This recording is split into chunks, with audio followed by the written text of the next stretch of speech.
යාළුවනේ ලෝකයේ වැඩිම එන්ජින් ප්‍රමාණයක් නිෂ්පාදනය කරන සමාගම මොකක්ද කියලා ඔයාලා දන්නවද? ඒ වගේම ලෝකයේ වැඩි පිරිසක් විශ්වාස කරන වාහන මොනවද කියලා ඔයාලා දන්නවද? ඔව්, ඒ තමයි හොන්ඩා. හැබැයි මේ දැවැන්ත අධිරාජ්‍ය ගොඩනැගුණේ ඉතාමත් දුෂ්කර ගම්මානයකින් කියලා ඔබ දන්නවද? අපි අද කතා කරමු හොන්ඩා සමාගමේ අභිරහස් කතාව ගැන.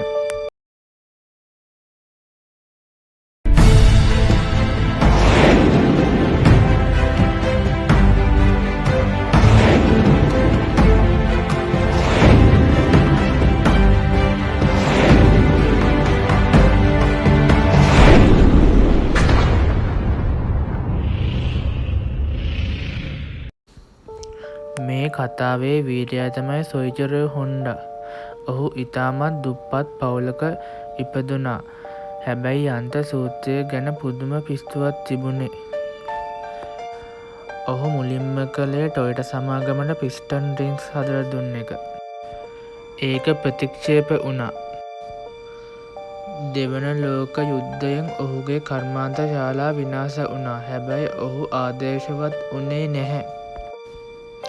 යුද්ධයෙන් පස්සේ මිනිස්සුන්ට යන්න එන්න වාහන තිබුණේ නෑ. හොන්ඩා කළේ සාමාන්‍ය බයිසිකල් වලට කුඩා එන්ජින් සවි කරලා දුන්නා. හොන්ඩා සමාගමේ ආරම්භය පටන් ගත්තේ පස්සේ. ඔහු මුලින්ම ලෝකයට සුපර් ක්ලබ් බයික් එක හඳුන්වා දුන්නා. අද වෙනකොට ලෝකයේ ඒකක ප්‍රමාණයක් අලෙවි වුණු වාහනය තමයි සුපර් ක්ලබ් බයික් එක වන්නේ. හොන්ඩා කිව්වම අපිට මතක් වෙන්නේ විශ්වාසවන්ත එන්ජින් විශ්වාසයෙන් ඔහුම VTEC තාක්ෂණය ලෝකයෙන්ම හොල්ලපු සොයා ගැනීම වුණා. ඒ වගේම සිවික් සහ ඇල්කෝ වැනි මෝටර් රථ සඳහා ඔවුන් ලෝකයේ කාර් වෙළඳපොළ ආක්‍රමණය කළා. වාහන විතරක් නෙවෙයි හොන්ඩා ජෙට් හරහා අහස් ඇක්සිමෝ රොබෝවරයා හරහා රොබෝ තාක්ෂණය ජයගන්න ඔවුන්ට පුළුවන්. නොසෑලි වැඩ කළත් ඕනෑම කෙනෙකුට ලෝකයේ දිනන්න පුළුවන් කියලා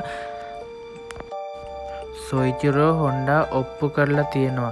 ඉතින් කැමතිම හොන්ඩා වාහනය මොකක්ද? ඒක පහලින් කමෙන්ට් කරන්න. මේ වගේ වීඩියෝ දිනපතා දැනගැනීමට අපිව සබ්ස්ක්‍රයිබ් කරන්න අමතක කරන්න එපා. එහෙනම් තව අලුත් වීඩියෝ එකක් අරන් එන්නම්. මං ගිහිල්ලා එන්නම්. ඔයාලට සුබ දවසක්.